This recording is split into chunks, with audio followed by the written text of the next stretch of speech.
Ministério Público reconhece motorista Uber como CLT. Meu nome é Marlon, eu sou vereador aqui na cidade de São Paulo, eleito pela classe dos motoristas de aplicativo. E no ano passado circulou muito uma notícia nos principais portais de notícias sobre uma ação civil pública que o Ministério Público do Trabalho entrou para que fosse reconhecido o vínculo empregatício dos motoristas do aplicativo Uber. Esse relatório chega a ter 180 páginas de muito embasamento jurídico para isso. E na sessão de hoje da CPI, os procuradores do Ministério Público do Trabalho, Rodrigo e Tatiana, autores dessa ação civil pública, vieram aqui explicar todo esse embasamento jurídico. E o que me deixou muito apreensivo é que eles têm razão. Basicamente, eles conseguem comprovar nessa ação de que os abusos feitos pelos aplicativos, como o motorista não poder se autoprecificar, não dizer o quanto ele quer ganhar pelo trabalho dele, já que seria autônomo, o fato dos aplicativos cobrarem taxas variáveis, aí de 20% a 50%, em relação a todos os abusos que o algoritmo, que realmente acaba sendo o chefe do motorista de aplicativo, o fato de ter banimentos aleatórios pelo próprio aplicativo, até o fato do passageiro avaliar o nosso trabalho, tudo isso faz com que o motorista seja enquadrado como CLT ao invés de autônomo. Basicamente, no Brasil só tem esses dois modelos. Ou o motorista seria autônomo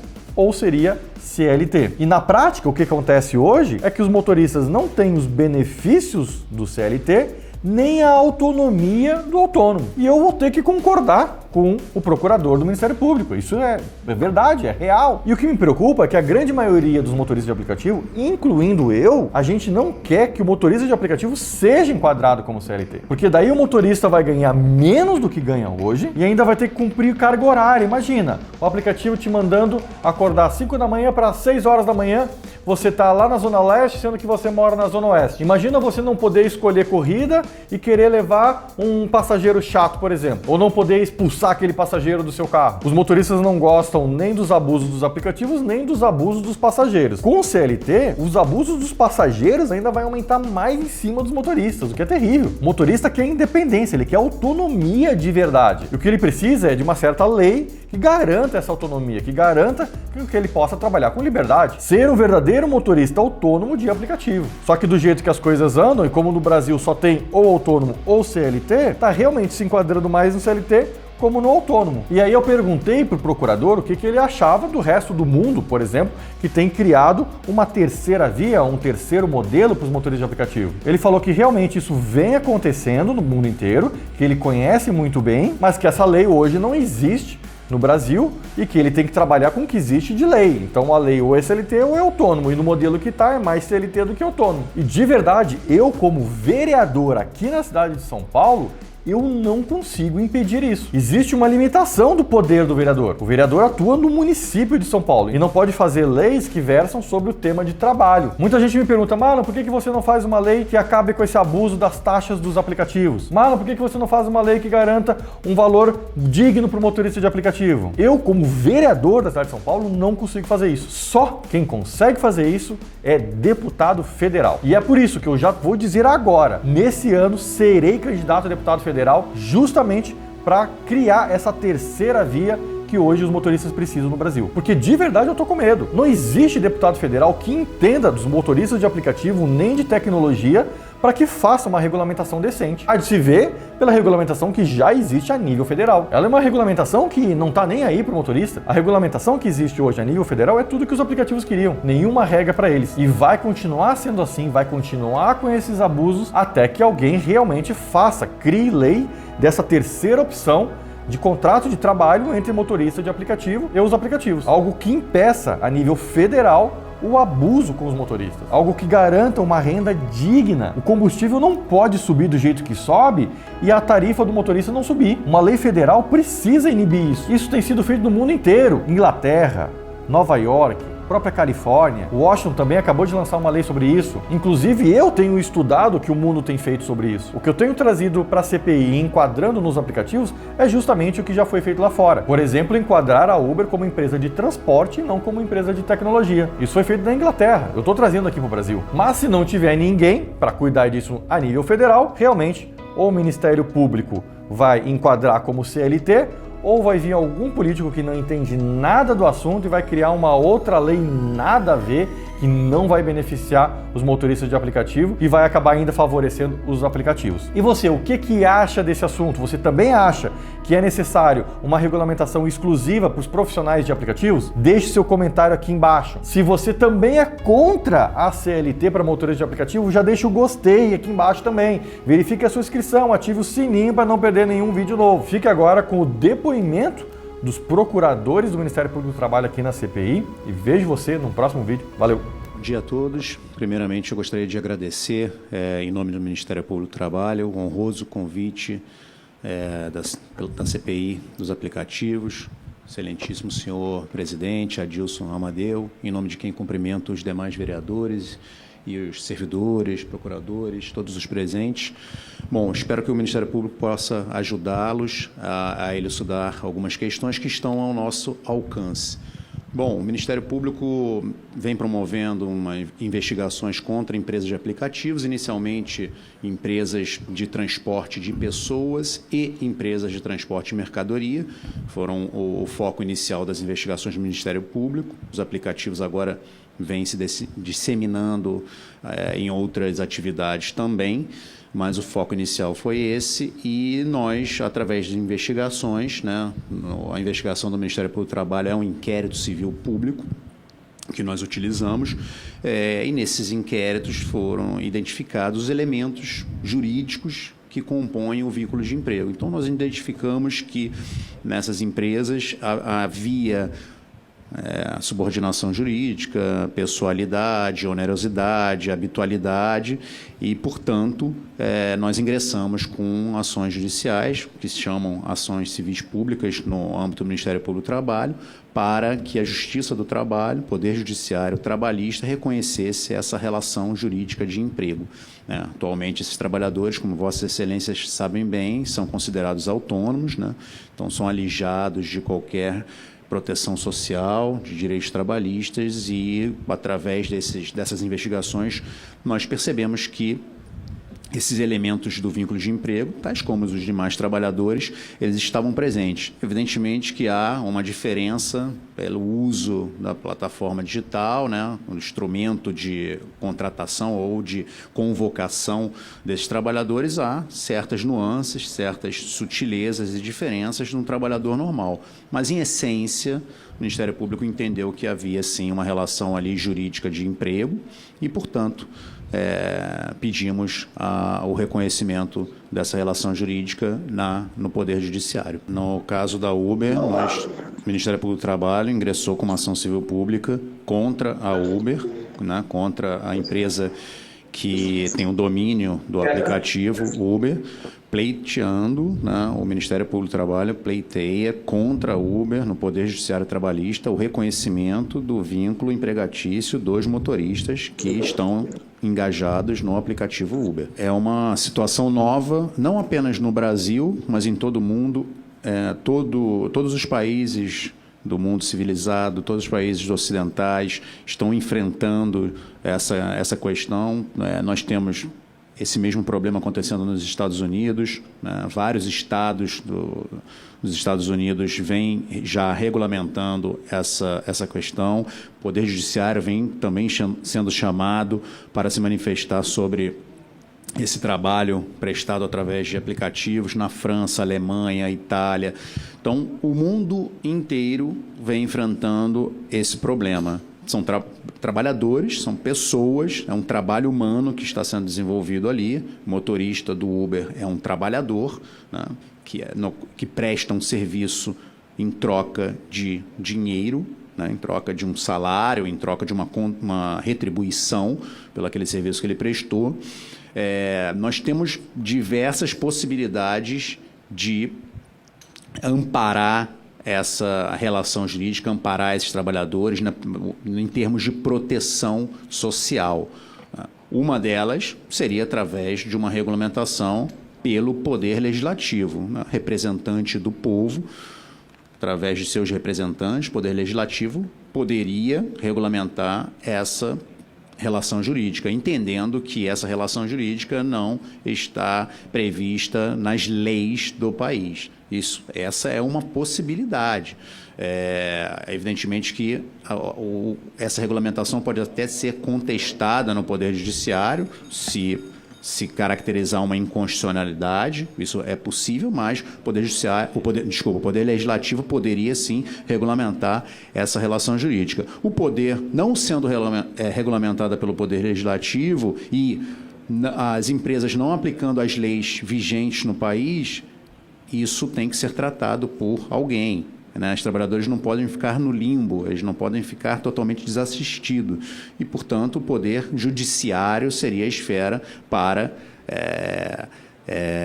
não regulamentar, mas para decidir qual seria o enquadramento desses trabalhadores. E o Ministério Público como instância para provocar o Poder Judiciário. Então, respondendo a pergunta de Vossa Excelência, o Poder Legislativo pode regulamentar essa relação jurídica. Teremos que ver aí as questões de competência, né? Seria como se essa relação de trabalho, em tese, seria a competência da União Federal, né? Direito do trabalho, competência legislativa privativa, mas alguns aspectos dessa relação jurídica, principalmente questões de meio ambiente de trabalho, de segurança e saúde do trabalhador, até uma questão de limitação de jornada de trabalho, limitação de acesso ao aplicativo. O Ministério Público tem 3 frentes nessas ações, senhor presidente.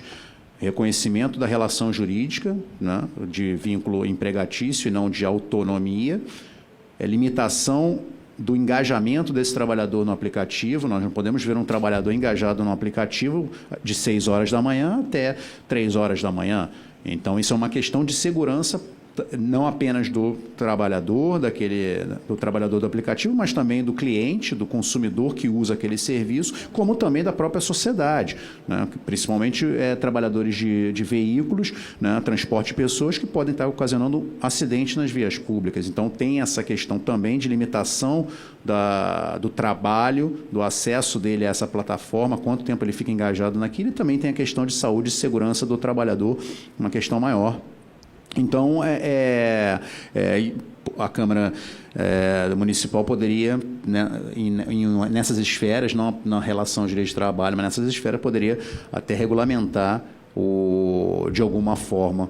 Então, estou me alongando demais, mas sendo sucinto, sim, o Poder Legislativo poderia, em tese, regulamentar uma relação jurídica de trabalho. Bom dia, Rodrigo. Bom dia, Tatiana. Queria também parabenizar vocês pela ação que vocês estão movendo aí em relação aos trabalhadores de aplicativo. Parabéns.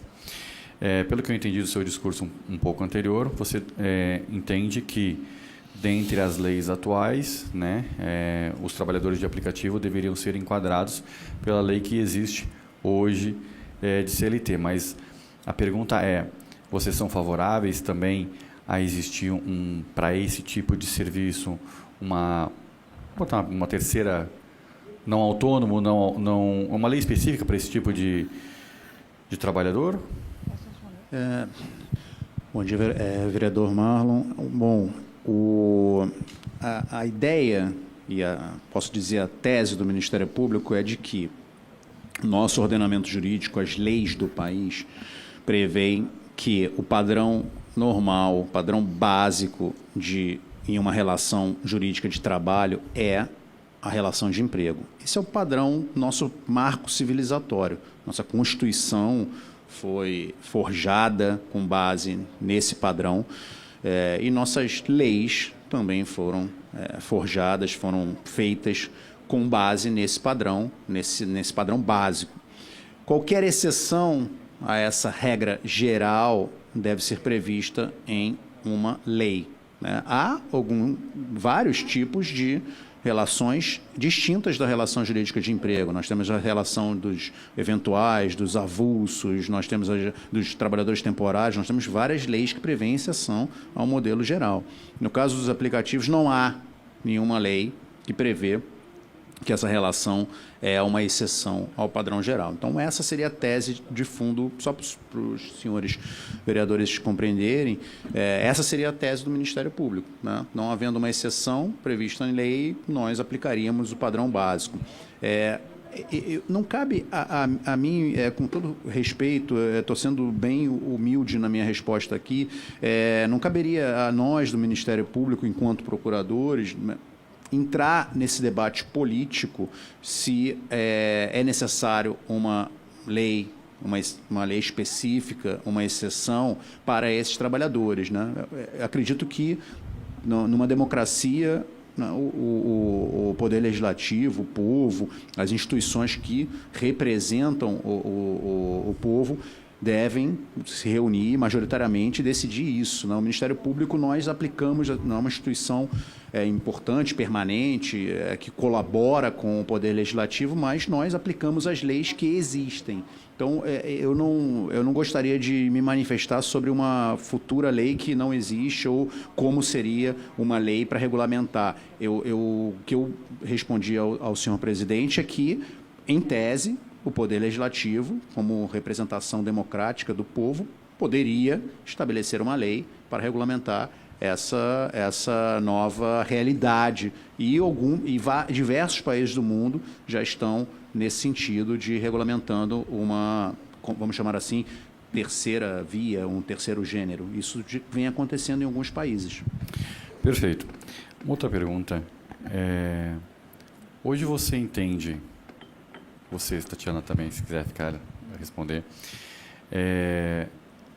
a Uber, especificamente, ela é uma empresa de tecnologia que faz intermediação, ou vocês entendem que ela é mais uma empresa de transporte que usa uma tecnologia para prover serviços de transporte? Bom, essa pergunta foi formulada na Inglaterra, no Reino Unido, e chegou na Câmara dos Lordes, que é uma instância, apesar de ser legislativa, mas tem poder de judicante, né, de decisão, e foi decidido lá que não, que a Uber é uma empresa de transporte, principalmente porque na Inglaterra a regulamentação de transporte de pessoas privado é muito severa, então é muito difícil conseguir a concessão para transportar pessoas, na realidade, em táxi. Então, quando a Uber ingressou nesse país com regulamentação administrativa tão severa, teve que... Eu não sou uma empresa de transporte, eu sou uma empresa de tecnologia para conseguir entrar nesse país e realizar aquela atividade. E no Reino Unido não foi permitido isso porque não foi considerado uma empresa uma empresa de intermediação, uma empresa de software, uma empresa de informática. Foi considerado uma empresa que presta serviço de transporte. A nossa tese também é essa. A nossa tese o uso do aplicativo é um instrumento para a convocação ou contratação dos trabalhadores. A atividade que a Uber presta é a atividade de transporte segundo a ótica do Ministério Público do Trabalho. Não é uma atividade apenas de intermediação e não é uma atividade apenas de desenvolvimento de um software no qual o consumidor se conecta com o trabalhador. Então, essa seria a nossa tese de fundo, o uso do aplicativo como instrumento para contratação e que vem sendo agora utilizado em outras atividades. Então, nós podemos contratar médicos através de aplicativo, nós podemos contratar afazeres gerais, né, pintores, podemos contratar já aplicativos de trabalhadores domésticos, nós podemos contratar professores através de aplicativo. Aplicativo um instrumento, um meio para contratação de profissionais, de trabalhadores. Eu ia encerrar, mas já que você citou nesse assunto, você entende também, então, que existem alguns tipos de aplicativos que eles não têm esse caráter de vínculo de empregatício, ou você entende que todos esses outros também são? Bom, nós até nos manifestamos em diversos processos, ações civis públicas que nós ingressamos, então não tem por que esconder isso, né? A atuação do Ministério Público é pública, né? Nós somos um órgão público, então nós temos que estar em público. A nossa tese, né, voltando a dizer, ela é que existe um aplicativo que pode ser denominado de marketplace, que ele é um lugar, né, a moda dos classificados antigos, né? Classificados que existiam em jornais, né? Há 30, 40 anos atrás, que era a maneira como um consumidor, um interessado em comprar um bem, se conectava com a pessoa interessada em vender. Então, isso é um marketplace, ele só é realizado ao invés do classificado de jornal, que é no meio físico, ele é realizado no meio virtual. O que o marketplace ele faz? Ele conecta ou faz a intermediação entre uma pessoa que quer vender ou prestar um serviço e uma pessoa que quer comprar ou obter uma prestação de serviço. Ele faz a conexão. A partir do momento que ele junta as duas peças, ele sai de cena, porque ele não tem mais nada o que fazer ali. E as duas pessoas negociam, olha, o preço desse carro, ele é 50 mil reais, não, 50 mil está muito, eu pago 40 mil, olha, você vai entregar onde? Não, eu moro em São Paulo, eu moro em Curitiba, então onde vai ser feita essa entrega? O aplicativo sai de cena, não continua ditando as regras do jogo, não continua interferindo, controlando toda a prestação de serviço. Esse é um tipo de aplicativo. Há diversos aplicativos assim, aplicativos que trabalham na intermediação e sai de cena a partir do momento que ele cumpre a sua função. Geralmente o valor pago é um valor inicial para, eu quero vender uma moto, então eu vou num aplicativo desse, pago um valor para que o meu anúncio até apareça como primeiro lugar e eu tenha mais chance. Perfeito. Diferente da Uber e dos demais aplicativos que prestam um serviço no mercado que, além de fazer essa intermediação, ele continua controlando como aquela intermediação é feita. Ele precisa fazer isso. Ele continua ditando as regras do jogo, como vai ser feito isso, as avaliações, para quem eu vou direcionar esse chamado, como vai ser prestado esse serviço, as regras de etiqueta, as regras de comportamento, avaliações, punições, né? Se o senhor não prestou aquele serviço de forma adequada, o senhor pode ser punido, pode ser afastado, pode ser bloqueado, pode ser banido. Então, há uma diferença, né? E tanto que a remuneração desses aplicativos que prestam o serviço e não apenas são o marketplace é totalmente diferente, porque é sobre uma parcela daquilo que o trabalhador ganhou, né? Diferente do outro que foi pago inicialmente para ele poder ingressar naquele grande classificado ou marketplace. Então, há uma diferença, vereador, vice-presidente, entre esses dois aplicativos. A atuação do Ministério Público ela é contra os aplicativos que prestam serviço, né? Um aplicativo que utiliza o trabalho humano e oferece esse trabalho humano no mercado de consumo. Pelor, senhor presidente. Nobre vereador Camilo, tem mais algumas perguntas? Eu só tinha mais uma ou duas perguntas no máximo. Se o nosso colega vereador Camilo não se importar. Obrigado, vereador. Posso falar? Eu não vou continuar só mais uma pergunta. Vamos lá. Com a palavra, o nobre vereador Marlon Lúcio. Obrigado, presidente. Amigo Rodrigo, né? Então, nessa linha, você entende, por exemplo, que o fato de um motorista de aplicativo não poder negociar o valor do seu serviço, na verdade, ter a imposição pelo lado do aplicativo de quanto que ele vai ganhar por aquele serviço, ou o fato do aplicativo definir aleatoriamente a margem de lucro dele, por exemplo, numa certa corrida. A gente sabe que as corridas aí dos aplicativos às vezes varia de 20% a 40%, 50% a margem de lucro deles. O fato de não ter isso estipulado, por exemplo, e o fato de não ter um valor determinado pelo próprio motorista do seu serviço, você entende que isso são itens que entram nesse vínculo empregatício?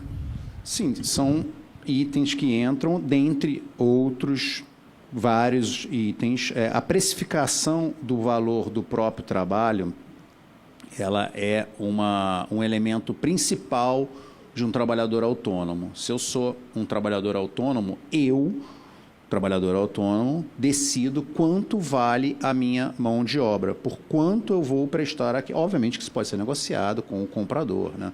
Mas o trabalhador autônomo que decide a precificação do valor da sua mão de obra, né? Essa é uma da característica principal da autonomia. Por outro lado, o empregado, 99% dos empregados se vinculam à empresa através de um contrato de adesão, no qual ele não tem nenhuma força para negociar um valor do seu salário. Então, o contrato está posto, quem precifica, quem dá o valor da mão de obra do empregado é o empregador. Eu vou contratar pessoas, até os anúncios são, né, contrato, uma pessoa para prestar essa função com um salário de R$5.000. E isso, raríssimas exceções, isso é negociado entre as partes. Então, esse é um dos indícios. Há outros indícios, esse é um dos elementos para a caracterização do vínculo, a não precificação do seu próprio trabalho, mas há outros também, como comando, supervisão, controle da forma, do modo como o trabalho é prestado. Perfeito. Última pergunta por agora. Seguindo essa linha, eu não tenho o termo aqui exatamente como está escrito, mas uma das cláusulas do contrato de trabalho, digamos assim, entre Uber e motorista, diz que o preço que o aplicativo coloca no pagamento para o motorista ou para o usuário é um preço sugerido pelo aplicativo e que o motorista é livre para negociar esse valor com o passageiro. Entretanto, é sabido que, na prática, a plataforma não oferece esse tipo de negociação. Você acredita que isso seja proposital para no contrato estar uma coisa, na prática ter outra, e para poder fugir desse vínculo empregatício? Bom, é uma questão mais profunda sobre a gestão do aplicativo. Por que a Uber precifica o valor da mão de obra? Porque é muito mais rápido o preço pronto aparecer um trabalhador. Se ela formasse um balcão de negócios, olha, tem um Rodrigo Castilho está precisando de uma corrida do ponto A para o ponto B, e o Rodrigo Castilho está querendo pagar R$10 para essa corrida. E se ele lança isso aí numa grande balcão de oferta, isso vai demorar muito tempo. Então ele precisa precificar e falar, olha, a Uber paga R$10 para que você, trabalhador, motorista, vá do ponto A ao ponto B. E isso é muito mais rápido, porque já está pronto. Então, é o modo como a Uber gerencia e implementou o seu negócio, ela precificando. Todos aqui, acredito, usam algum aplicativo de transporte, Uber. Então, nós sabemos, não há possibilidade de negociação do preço com o motorista. Inclusive, nos termos de uso, é proibido a oferta de desconto, contato pessoal com o motorista, porque senão o motorista concorre com a própria Uber, se o próprio motorista tem uma relação com o consumidor da Uber. É uma concorrência entre eles. Então, isso não é permitido. A concessão de descontos e a livre negociação de preço entre o motorista e o usuário. Então, isso é um fato notório. Mas também nos termos de uso da Uber há cláusulas não permitindo esse contato entre as partes. A Uber, portanto, controla todo o fluxo, o gerenciamento, processo da sua atividade, seu negócio. Perfeito, obrigado, Rodrigo. Bom dia a todos e a todas. Excelentíssima vereadora, doutora Luana Alves e demais vereadores. Cumprimento aqui a única representante aqui feminina nessa mesa. Excelência, quando nós ingressamos com a ação, né, essa ação ela foi pública, ela ficou disponível no site do Ministério Público. Entretanto, infelizmente, o Judiciário, quando recebeu essa ação, ele decretou o sigilo dos autos, né? E isso é muito ruim, porque, como o doutor Rodrigo já ressaltou, a nossa atuação, o Estado ele tem que agir de forma pública, de forma que a sociedade possa avaliar... E transparente. E transparente, de forma que a sociedade possa avaliar e acompanhar o que está sendo decidido, principalmente nessa matéria, né, nessa nova realidade. Nós estamos vivenciando não diria nem uma nova revolução no mundo do trabalho, nós estamos vivenciando uma nova revolução tecnológica, tecnológica. É impossível hoje a gente viver as nossas vidas sociais, nas nossas vidas pessoais e sociais, sem um instrumento tecnológico e, inevitavelmente, isso está atingindo também as relações de trabalho. Então, a sociedade ela tem ansiedade por entender, né, como esse instrumento tecnológico ele está invadindo essas relações, né, e se, ao final, caracteriza ou não ali os elementos de um vínculo de emprego. Então, ao nosso entendimento, né, tudo isso foi exposto na ação, mas, infelizmente, também foi feita toda uma evolução histórica dessas decisões internacionais, né? Isso tudo foi apresentado em juízo. A maioria dos países tem, sim, reconhecido o vínculo de emprego, não tem criado terceira via, tem reconhecido o vínculo de emprego, salvo exceção a Inglaterra, porque ele já previa ali a figura do worker, né? Que é um trabalhador autônomo protegido, mas ele não é totalmente desprotegido, ele é protegido, né? Já tem uma regulamentação específica para isso. E os outros países, eles têm enquadrado essa realidade realmente como emprego. No momento que a gente quer enquadrar essa relação, porque sim, o Ministério Público verificou de fato ali os elementos de um vínculo de emprego.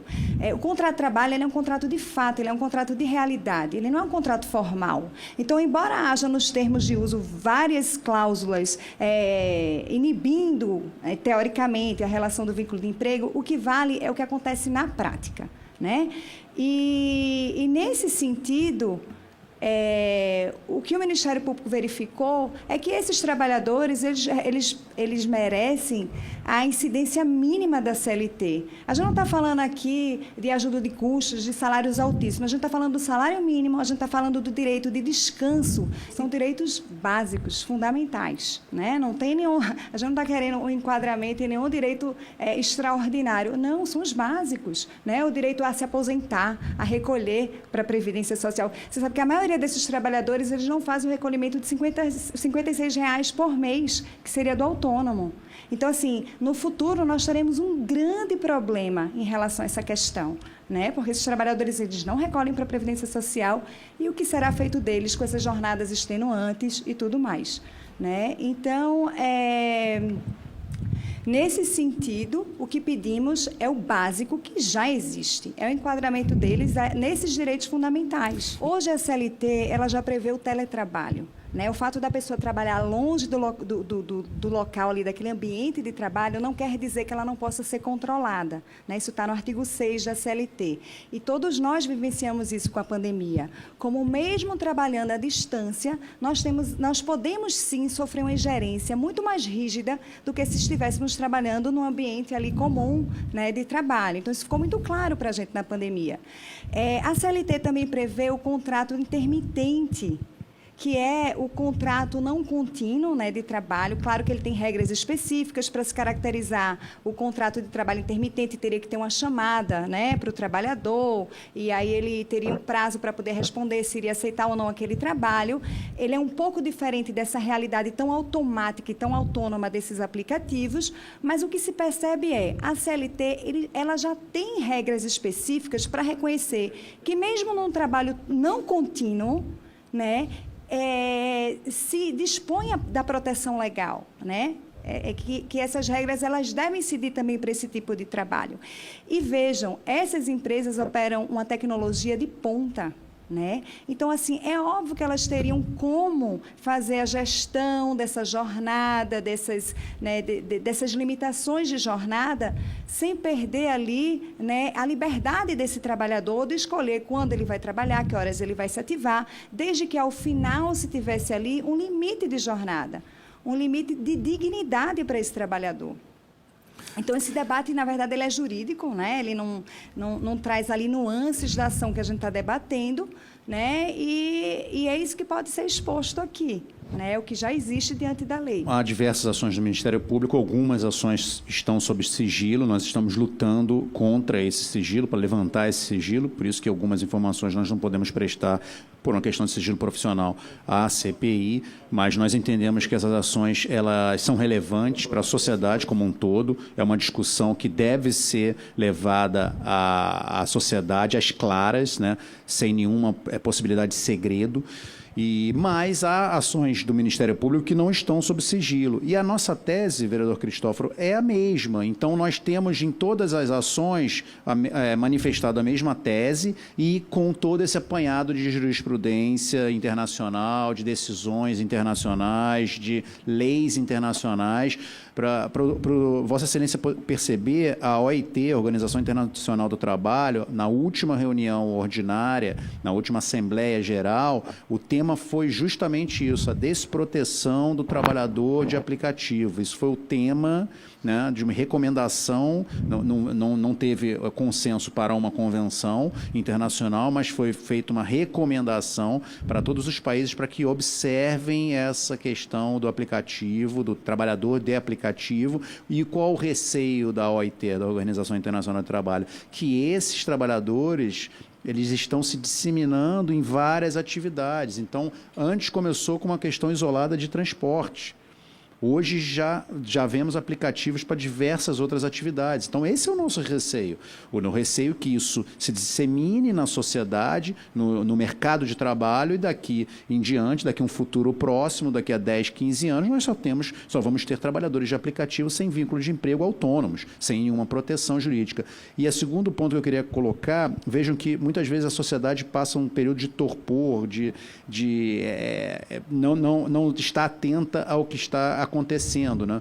Desvia o seu foco. Eu lembro que hoje nós estamos discutindo aqui na CPI dos aplicativos e esse acidente que teve recentemente na Uber por um motorista que dormiu ao volante e vitimou, né? não vitimou, mas acidentou o passageiro. Mas da 99, perdão.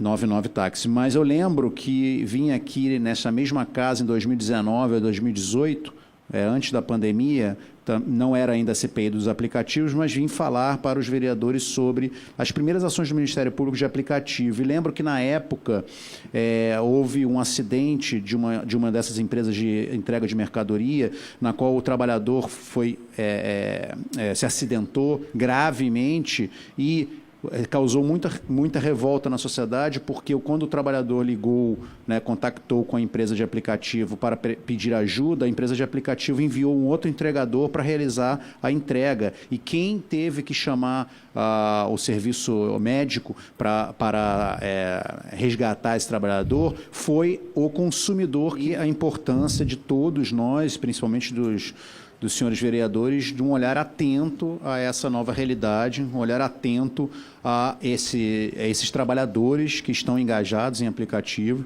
para que nós não voltemos a esse tema apenas quando há uma grande tragédia, que nós, como a CPI dos aplicativos está demonstrando aqui na cidade de São Paulo, mas espero que todo o país também se engaje nesse processo, um olhar contínuo dessas relações jurídicas para que isso não fique, caia no esquecimento e só volte a tema, só volte ao debate quando acontecer uma grande tragédia, um acontecimento tão forte que aí sim impacta a sociedade volte a olhar a essa situação. No início dos aplicativos, esses trabalhadores não tinham sequer seguro. Nós, nas ações judiciais, e até fizemos uma aproximação intensa com a Prefeitura de São Paulo, para que essas empresas fossem responsáveis pela contratação de seguro de vida, seguro de acidente a esses trabalhadores. Esses trabalhadores, enquanto empregados, como é a tese do Ministério Público, eles teriam seus direitos securitários, previdenciários, trabalhistas, todos os direitos sociais assegurados pelas nossas leis, por nossa Constituição, teriam todos esses direitos assegurados, né? O que acontece é que as empresas de aplicativo, elas concedem alguns benefícios, não todas, algumas empresas, vêm concedendo alguns benefícios a conta-gotas, quando acontecem grandes tragédias, como eu citei aqui há 4 anos atrás, a questão lá do trabalhador que teve a parada cardíaca, como lembrou o vereador Cristóforo, e agora esse acidente na Uber, com certeza, da Uber não, da 99, com certeza que essas empresas se mobilizam e concedem algum tipo de direito. Então, nós acabamos que estamos vendo isso, né? Acontece uma tragédia, algumas empresas se mobilizam, concedem algum direito aqui para que a sociedade não fique, elas não fiquem mal na sociedade, né? Que a sociedade fique mais calma, e aí volta a mesma realidade, daqui a pouco outra tragédia, outro direito. Na nossa concepção, essa relação ela tem que ser protegida. Não existe em um lugar do mundo, e não existe no Brasil, e não pode existir no Brasil, um trabalhador que está no limbo, está num vácuo jurídico. Ou ele é um empregado, ou ele é protegido por uma lei específica. Ele não existe essa figura. Isso que as empresas de aplicativo querem implementar no Brasil, isso não existe, e isso não vai funcionar, porque nossa sociedade não está pronta para não ter proteção não conceder proteção aos seus trabalhadores. Esse é o nosso pacto social, a nossa ideia de vamos formar um Estado, vamos formar uma sociedade, foi baseada em proteger aquelas pessoas que estão trabalhando, conceder alguns direitos a essas pessoas, principalmente direitos securitários, direitos assistenciais, direitos previdenciários, direitos trabalhistas. Então, essa é a tese de fundo. Obviamente que aqui no Parlamento fica mais fácil discutir isso. Essa é uma questão estrutural, é uma questão de fundação da nossa sociedade. E é isso que o Ministério Público está tentando levar ao Poder Judiciário para romper essa realidade atual. E aí, só complementando, uma das teses do Ministério Público é da caracterização do dano moral coletivo, né, pelo dumping social, pela concorrência desleal dessas empresas para com todos os outros empregadores, né, que cumprem com a legislação. E um dos fundamentos é justamente a evasão fiscal.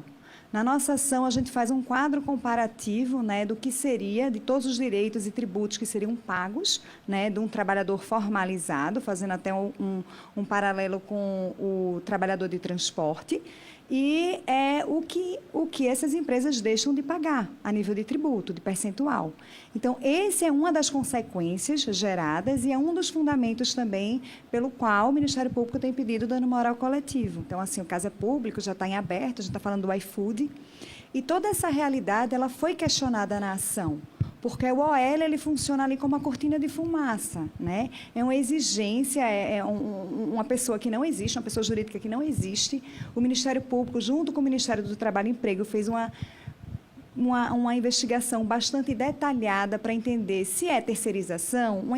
Se uma empresa terceiriza, tem regras, né, que impõem que eles tenham um patrimônio para terceirizar, que eles tenham a possibilidade e o know-how para exercer aquela atividade, que tem que ser uma atividade especializada. E, obviamente, essas OLs sequer tinham sede, elas não tinham local físico. Elas atuavam apenas como um nome, sem nenhum trabalhador registrado, não tinham capital financeiro, não tinham nada, né? E, infelizmente, nesse caso específico, na Justiça do Trabalho, a juíza entendeu como lícita essa terceirização. O Ministério Público recorreu do caso, né? Nós estamos acompanhando, estamos no tribunal, mas, infelizmente, até agora, essa é a decisão que temos. Foi entendido, nesse caso específico, concreto, do iFood, de que essa terceirização era lícita, embora todas as provas formais apontassem que não. Realmente não tem fundamento jurídico, a sentença foi muito curta nesse ponto, foi muito sucinta, apenas falou sem enfrentar quais seriam ali os requisitos que estariam sido preenchidos para uma terceirização lícita, né, de forma que não teve muito fundamento jurídico. É por isso que nós estamos recorrendo. Mas se me permite, vereadora Luana, claro. Esse processo, salvo engano, ele já é público, é um processo que não há sigilo de justiça decretado, e se Vossas Excelências, através do senhor presidente, oficiar o Ministério Público para compartilhamento da informação, do número dos processos. Nós podemos compartilhar com os senhores e os senhores podem ter acesso a essas ações judiciais de modo integral para poder analisar e ver qual foi o andamento que nós, Ministério Público, demos e que a resposta do Poder Judiciário. Eu acho importante porque a CPI é sobre isso e há diversas ações que tratam sobre esse tema, né? E nesse caso específico nós abordamos os operadores logísticos, né, que é uma outra figura também nessa toda essa engrenagem. Bom, essa questão sindical, ela é muito complexa, porque há uma dispersão associativa desses trabalhadores, né? O trabalhador da empresa física ali, que a gente antigamente chamava de chão de fábrica, né? O trabalhador que trabalhava num local determinado com seus colegas de trabalho, havia ali um vínculo associativo, havia ali a possibilidade daqueles trabalhadores se reunissem em associações, em sindicato, e com isso esses trabalhadores ganhariam força para poder negociar com a empresa, para poder fazer valer também as suas reivindicações. Numa empresa digital, na qual não há um local físico em que esses trabalhadores se conectam e se conhecem e têm aquela convivência diária, isso fica muito complicado.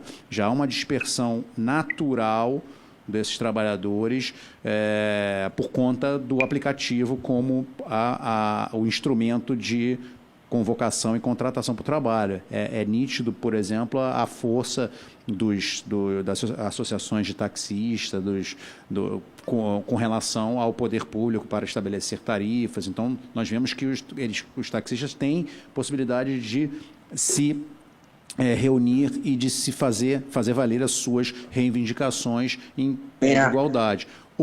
Os trabalhadores da Uber, os motoristas, não têm nenhum contato com os outros motoristas. Então, isso é uma preocupação grave do Ministério Público. Acrescido a esse fato natural de uma dispersão associativa que o aplicativo promove, que já é por si só uma situação muito delicada, há ainda essas notícias e denúncias de uso na internet, fake news e atos supostamente antissindicais por parte dessas empresas para desmobilização daqueles trabalhadores que estão se reunindo em associações ou sindicatos, e mais ainda há notícias e denúncias de que as próprias empresas estão financiando as associações, né? E essa é uma conduta antissindical vedada pelas leis do Brasil, né? A empresa financiando as associações de trabalhadores. Então, Vossa Excelência colocou, é um assunto muito importante, delicado. O Ministério Público já recebeu algumas denúncias. Essas denúncias são objeto de investigações atuais, então nós não podemos nem nos alongar. Eu estou falando aqui muito em tese, mas é uma preocupação que nós, né, enquanto sociedade, Vossa Excelência enquanto Poder Legislativo, é um assunto muito importante, a fragmentação dos trabalhadores, a desmobilização, a impossibilidade dos trabalhadores de aplicativo de se reunir em associações e sindicatos e que tenham força de negociação. Daí porque as tarifas e os valores estão em decréscimo, caindo ano a ano, porque esses trabalhadores não têm força coletiva e política e acesso para poder reivindicar melhores condições de trabalho. Nós recebemos muitas denúncias, né? Esse assunto dos aplicativos, nós formamos um projeto nacional para tratar das plataformas digitais, nós chamamos aplicativos de plataformas digitais, um projeto nacional, eu sou coordenador nacional desse projeto. O projeto nacional é a maior instância no Ministério Público para uma atuação concertada e direcionada. Nós temos uma coordenadoria nacional, no qual um dos projetos mais importantes, né, no Brasil dessa coordenadoria é o trabalho de aplicativo através de plataformas digitais. Então, é um assunto que no Ministério Público é um assunto que está muito presente. e nós decidimos por criar todas essas instâncias para investigação e essas instâncias compartilhadas em conjunto, de investigação conjunto em todo o Brasil, por conta do número crescente de denúncias que nós recebemos de trabalhadores de aplicativos. E também nós não conseguimos nem acompanhar os aplicativos, porque eles têm surgido ano a ano novos aplicativos com novas atividades, então é um trabalho sempre a reboque do que está acontecendo na realidade. Começou com o transporte, agora já está se disseminando outras atividades e ano a ano nós temos recebido mais denúncias contra aplicativos por conta de relações de trabalho, de não proteção, de meio ambiente de trabalho inseguro, né? Saúde, segurança. Então essa realidade que nós estamos enfrentando atualmente. Isso a nível nacional, porque o MPT ele tem regional em todo o estado do país. Então, as denúncias eles chegam em todos os estados, em vários municípios em que a gente também tem, né, procuradorias. Então, assim, o número é elevado. Vossa Excelência questionou da dificuldade encontrada no Poder Judiciário. Há 10 anos atrás, né, 2012, não existia aplicativo. Nós não conhecíamos essa realidade. Toda novidade, e principalmente uma novidade que pode trazer mudança, ela provoca um movimento reativo, né? Um movimento um pouco mais conservador. Esse é o natural da vida, né? E deixar as coisas como elas estão, né? Esses movimentos de vanguarda ou de alguma mudança, eles encontram resistência. Daí eu queria só fazer essa colocação. O Ministério Público, que nós queremos, a nossa primeira intenção é provocar o debate. Então, eu e Tatiana, que nós estamos aqui desde o começo, nós sempre tivemos isso. Nós não temos o monopólio da verdade, né? Se isso é uma relação de emprego, se isso é uma relação de autonomia, se isso é um terceiro gênero que tem que ser regulamentado pelo Poder Legislativo, não sei. Nas nossas investigações, o que apareceu para nós como o correto era que isso era a relação de emprego.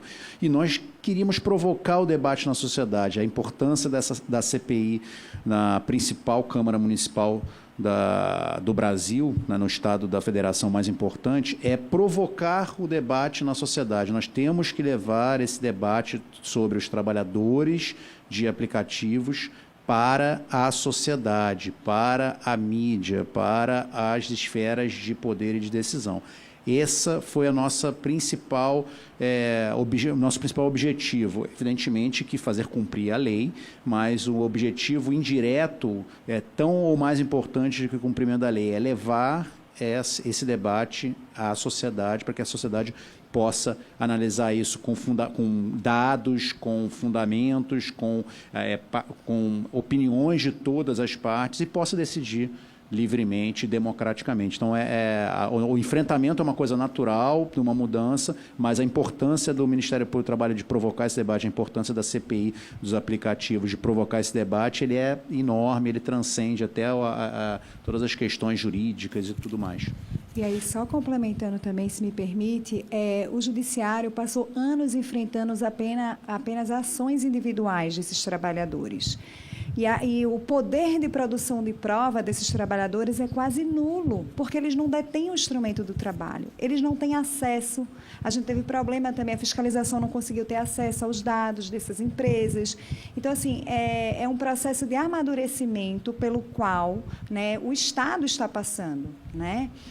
Então, eu acredito que, infelizmente, sim, vai demorar um pouco para que essa realidade ela seja amplamente compreendida por essas instâncias estatais, mas acreditamos que esse debate é um meio adequado realmente para a gente achar o que é justo, o que é digno para esses trabalhadores. Gostaria de agradecer ao procurador Rodrigo, à procuradora Tatiana. Parabéns pelo trabalho de vocês. Acho que vocês estão cumprindo com seus deveres, trabalho como procurador, no sentido de justamente fomentar a discussão. Muito importante nesse país para essa classe de trabalhadores que são os trabalhadores de aplicativos. Entendo que, pelas leis atuais do Brasil, vocês estão certos e acredito que no futuro... Eu sou mais otimista. Acredito que no futuro mais breve esse questionamento, enfim, irá contra a parede realmente e a coisa vai ter que se apertar. Também entendo que o caminho que o mundo, outros países têm feito é um terceiro caminho, uma regulamentação específica para isso, mas entendo que se realmente no Brasil a gente não tem um terceiro caminho, uma terceira regulamentação, que não é autônomo, que não é o CLT, mas algo que garanta pelo menos os direitos, alguns direitos trabalhistas ali para essa classe de motorista de aplicativo, entendo que o CLT é hoje a situação mais correta, como vocês estão fazendo a interpretação da lei, me parece muito correto. Então, eu novamente parabenizo vocês por isso. Gostaria de salientar também que, em geral, quando eu mesmo converso com muitos motoristas de aplicativo, eles não querem ser CLT. Eles não querem. Eles têm medo de ser CLT. É incrível isso. É um sentimento...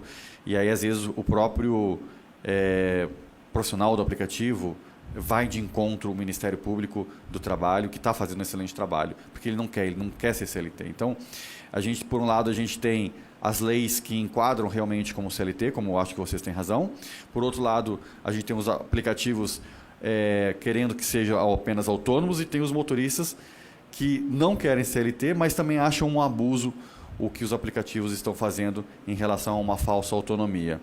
Por isso que eu entendo que um caminho que ainda tem que ser construído no Brasil é um caminho de uma terceira regulamentação, assim como está sendo feita pelo mundo, mas enquanto que a gente não tem